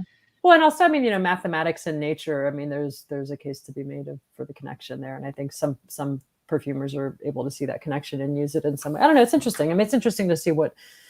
It's also interesting to see what's happening globally, because, you know, we get stuff from all over the world, so you start to notice little patterns. You know, like, for instance, and I hope I don't think I'm speaking out of turn when I say this, but, you know, the perfumers that market themselves to Italy, for instance, tend to use words like big words, you know, word like noble materials. As an American, the word noble doesn't have a connotation. It doesn't have a good connotation. So it's a cultural difference where that doesn't feel uncomfortable for certain folks, whereas to me, so it's cool to see those sort of different cultural changes depending on what people are sending in and from where. Also styles, you know, I mean, the styles are different, you know, you notice that too. I notice noble coming up in a lot of perfume reading, and now I understand the intention behind it, you know. Yeah, but when I first got when I first read a thing that said, "Oh, the noble materials," I was like, "What the heck? Like, what is this? Like the 17th century cire?" You know? Right. But it's just culturally we don't use that word so much in the States, at least not in a good way. Right. You know, it's just not part of our culture. Yeah. So, yeah, I find myself using it probably more than the average person. Okay, in what under the age context of do you use 80. it, JJ? How do you use it? Just such a noble act. Okay. Something noble is selfless and gracious, and I use it that way. But I still feel like I'm one of few people under the age of 70 years old who's actually using it that way at this point. But yeah. What does Victoria's Secret had a question that just came up, and I think this might pertain to one of the fragrance brands that you shared, Rachel. And she asked, "Does he have a Ramos gin fizz fragrance? It's one of my favorite drinks, and I learned the history behind it from cool. My guilty pleasure." I don't believe he does yet, but you should check out his perfume, the website, to see if he does. It's not that I remember, but my memory is not, it's not God up here. So, right. I'm not perfect, but not that I remember. No, but check out his website. There's lots of great fragrances. Lubin in the 50s, late 50s, early 60s, released Gin Fizz. That was the name of it. And it was in production until I think maybe the mid to late 70s. And then they relaunched it. And I think it's still in production. So there is already a Gin Fizz concept out there. As far as how well it embodies the feel of and the scent of Gin Fizz is I don't know. I haven't sampled it, but I just know. I think actually Barbara featured it in her book. I think that was one of the fragrances she featured. Barbara Herman? In Barbara Herman, yes. Yeah, Sentence Diversion. Sentence was such a great book. It was the death of me, because everything that she wrote about, I wanted to try. I bought so many fragrances just for me. She's a good writer and she's a good perfumer. Sure, her Eris line of perfumes is consistently. Yeah. I like agree. her. I admire her. Yeah, and she's been doing it quietly for a while. You know, she's kind of one of. She's also. Oh, I shouldn't say that, but if I'm a smelter, Barbara's also a smelter. I love that. This person said this to me. I was like, "What? What does it count to be a smelter?" I guess I'm a smelter because I've been into it for 15. Yeah. Oh no, you are definitely a smelter, my friend. Yeah. Oh yeah. That's it. You're done. I still have like half bottles from like 2002. I Yeah. just, I just relish and am so afraid to use up entirely. It's so crazy. Yeah. Smelders. Yes, let's hear it for the Smelders. I'm trying to remember who called me that so I can give credit where it's due, but I I can't love remember it. right now. I'm so sorry. So whoever it was that called me that, I apologize. Please claim it. It's a good term. Yeah, the Smelders, yeah, and all those brands. Like, I remember seeing Diptyque for the first time years ago, and I was like really just like into like the illustrations. I was like, who is this Oh amazing, yeah. the person? I forgot his name, but he does all the illustrations on it, and that's what really struck me about the brand. But those are all like I feel like they're the. I mean, I don't want to say like first generation in niche brands because I mean Well, they kind technically of some of them. are. I mean, Yeah, L'Artisan was obviously earlier, but I mean that's the first sort of yeah, like Demeter. I mean, that was in the 90s, but I mean that was sort of yeah, we started taking Yosh, Yeah. yeah. people like that who've been doing it for a while. Sarah Horowitz, Don Spencer Mecha, Horowitz, Mecha Parfumeur et Gantier. Um, that was another one too. Yeah, yeah. I feel nostalgic for it, and now it feels like so overwhelming. It's like every time I think I'm caught up and I'm No, sort of in the loop. the There's genie's like out of the bottle, my friend. It's like you're never. It's how can you possibly? I don't know. I mean, I don't try. You try. Yeah. You have to try, and I don't try. So I imagine it can be pretty overwhelming for someone who does these sorts of public discussion and discourse around perfume product. Like I don't know how you do it. I don't know how you do it. There's so much I out honestly there. don't know how I do it. I don't know how I do it. I get overwhelmed. I mean, at this point, I've been having to tell people like I have a huge backlog of Yeah. samples that some of them I don't think I'll ever get to. And I love that people want to recommend things to me. And it's not that I'm not grateful for it. It really means a lot to me, but it's like, it's just to the point where it's like, okay, I'll see if I can get to it, within the next 5 Yeah. years or so. And, Yeah. 5 years from now, there's going to be, Even more. thousands of new houses and Yeah. releases Yeah. after that. So I think I've reached sort of like critical mass with it. Like I love a lot of the indie brands. They want to send stuff to me and sell things, and it's like I wish I had like a double, like somebody else who could just devote their time to that because I'd love to give that feedback. But yeah, there's a lot. There's definitely a lot. So it's a good thing we're living through a beautiful renaissance of fragrance. I mean, Yes. lucky us, It's Yeah. fantastic. That's the Can I upside ask- is just the enthusiasm. Oh, go ahead, Rachel. Sorry. I'm sorry. Please finish your thought because this is a totally different subject. So you should. Finish your I thought. was saying is just I'm just so glad that there is this resurgence, this enthusiasm, especially when it comes to niche indie brands because they're the ones that are really putting out the creativity. They're driving it now because what used to be niche is now sort of like niche and name only. We know the whole story behind it. But go ahead, Rachel. Absolutely. I have a selfish question to ask Saskia, and I apologize in advance. And then a broader question. But I'm curious if the IAO would maybe be willing to try something in the future. Is the genealogy of scent classes with Donna Al-Masri teaches? Yeah. Yes, that are amazing, and they used to be online. And now they're in person. And I understand because you get to use the actual samples of the bottles and smell the perfumes, which is amazing. Do you think you might ever try doing them online, but like putting, saying just like the materials class, saying in advance, if you take this class, you need to go and find samples of these perfumes? Or do you think that would be... I mean, we definitely have talked about that. There's all sorts of logistical challenges with that, not least being sort of availability of these perfumes, and the materials are easy, but perfumes, are tough. Yeah, we've talked about it. I mean, the reason we did it in person was, well, frankly, Donna moved to LA, I'm trying to do more in person in addition to online, just because it feels good, Of course. And then also we have this donation that was left to us by Connor, these perfumes, this, thousands and thousands of perfumes that like Connor left it to us for a reason. He and the reason I think is that he thought we were capable of helping share it further. So we have to. Yeah. We have to do that in his honor, for his legacy. So this is one of the ways we're doing it, in addition to creating this library that will open eventually, hopefully. That's amazing. Yeah. That's so cool. I just this is just very selfishly because we least where I live, there are no resources. I mean, zero for like so I tell my students and they ask me, well, where can I go to smell this? And I'm like, well, there's a Macy's, you know, and there's nothing. But internet doesn't work. I mean, like these sample, like there's so many Yeah. resources online. I don't. Yeah. There are, but it's, you know, even high school kids oftentimes They can't just afford to don't buy have the samples exactly. or something. Yeah, Yes. I got it. And then the shipping is the really shipping expensive. is tough. Yeah, true. Versus if you live in a bigger city, you can walk into a Sephora, you can walk into, you know, where you that makes sense. It's different. No, I get it. I get it. Yeah.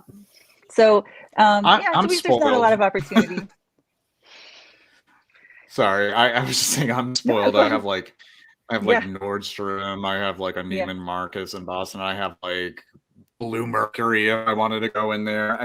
This is cool. This is what we have in New England, you know, and I take that for granted that it, you know, depending upon where you are, you may not have as many options to sample things. And I'm all about sampling, you know, especially when you're on a tight budget. You don't want to be doing too many of the blind buys, for sure. Manginosa said he started with Avon's Milk Glass Snowman perfume.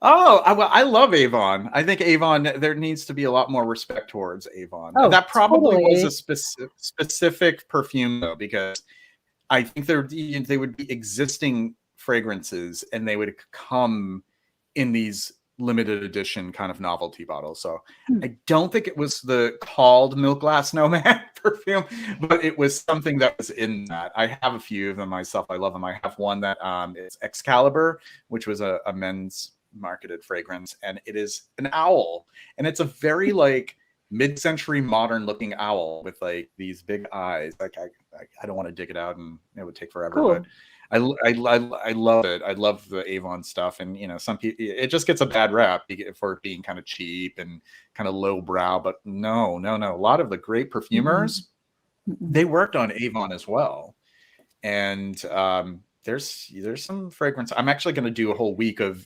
Avon fragrance reviews, and that was heavily inspired by our friend Derek, that some people know as the Scented Devil. Because he is an encyclopedia when it comes to Avon. So, Fernando. I'm sure. Go ahead. Sorry, we'll get to Fernando in a second.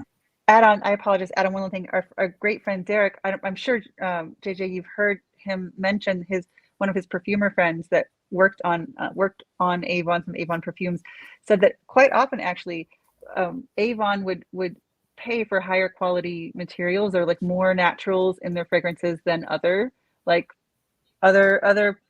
brands that were, you know, that would cost more, et cetera, and be in the big stores. And he always admires Avon because he said, well, they really put a lot of money in there, you know, because they didn't have to do the distribution in the storefronts, you know, they put more money actually into the fragrances. And so, you know, I think that's interesting. More of an effort in R&D and in the materials and the sourcing and the perfumers that they worked with, and it's a mystery. Some people are convinced that some very acclaimed perfumers worked on some of the Avons because they can kind of smell what folks these days call their DNA in it, and they're convinced, even though we don't really have the proof of it. Fernando says, asks, can you guys talk about the classes at least in a brief way? I can see prices are affordable, and I think that's positive considering how expensive is the education in this type in Europe. So yes, I will hand it over to you if you want to help answer his question. For sure. Yeah, I mean, the point of the Institute was to create accessibility to the materials and knowledge of scent. Selfishly, I wanted to learn, and I couldn't afford to go to GIP, Class Institute, and plus I had a job, you know. So the idea with the Institute was to make it accessible, and therefore the education is geared towards accessibility best we can, considering the reality of expenses and paying people and whatnot. So I'm glad you think they're affordable. I am struggling with the cost myself, so, you know. But yeah, the point of the education is to sort of create a broad perspective of knowledge, you know, and so it's curiosity led, you know, whatever we're curious about, we try to program. We have some super teachers who have been sort of with us for years, like the great and lovely Ashley Eden Kessler, who is, you know, has been part of the Institute from the very beginning. And a previous guest of ours as well. We have a great archive stream with her. Yeah. She's the best. She's such a great person, and she's a great educator. She's a great teacher. And Donna El Masri, we mentioned, Nuri McBride was running Sentence Society for a couple of years for the Institute, which was a fantastic program. I mean, so many people have come through, Spiros Drosopoulos, you name it, all these cool people. And we're adding new people. I mean, we have a new AI series starting with Ethan Turner in Arizona, and we're trying to add things all the time based on what we get asked for. But it's we're a small crew, so I don't know if that answers your question, Fernando. I don't know if there's anything specific you want to know. Feel free to pop it in the chat. But, and Fernando, I will tell you, as you know, Fernando, I'm relatively new to fragrance, coming from my background as a sommelier, which helps me. I've already developed my olfactive senses in a way, but the Institute of Art and Olfaction is how I learned so quickly. So if you want to learn a lot very quickly in a way that is amazing, ethical, I'm so I can't tell you, Saskia, how grateful I am that you guys exist, because there's no resources out there, unless you're super crazy rich or unless you live in Europe, or it's just the most delightful, wonderful place I have discovered in the past decade of my life. And I appreciate it. I cannot tell you how grateful I am. It's improved my life in ways I can't even describe. It's improved my family's life. It's made me happy. It's improved my students' life. It's like you were saying, it's that sharing of knowledge that it elevates people. It elevates our hearts, our souls, our lives. It's a community. I found friendships because of the IAO. It's bringing beauty and love and knowledge to real people, and I would never have found that without you and what you created, and I cannot recommend it more to people. Genuinely, please just go to the website, check it out, just try a class. Doesn't matter what class, try a class, and I promise it's just, if your experience was anything like mine, you will be so grateful that you spent that time in that class.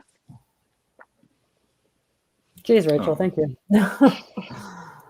And then also, if the Institute doesn't work for you, which some folks, it's not, we're a little unstructured, which is intentional, but some people want structure. We have a page on our website of resources, and there we do our best to keep up with all the educators we know worldwide. So there's so many people teaching, and everyone has their different style, and so there's lots of amazing people teaching right now in the world. So that's the good news, is we have a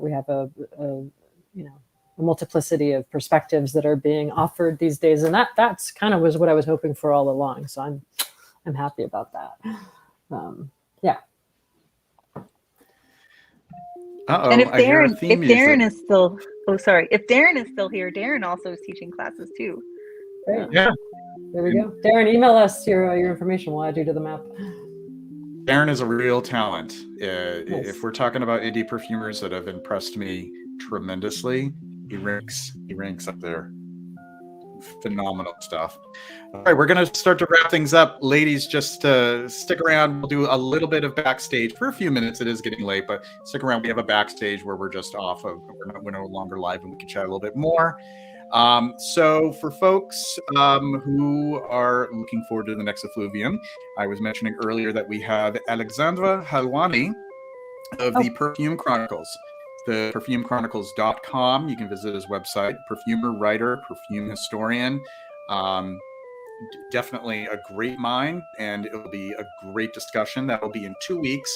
That'll be Tuesday, and I think it's going to be a afternoon. For me, at least. I'll give you the details soon. I don't want to mess up the time zones this time, because that's what I did this time. So yeah, that will be in 2 weeks. Next week, I'm going to be doing the next Note and Accords, which will be animalics. So stay tuned for the details on that as well. And we're going to sign up for now. Saskia, thank you so much for accepting our invitation for such a wonderful discussion. All right, everyone, you take care. All right, see you soon. Bye-bye. Bye.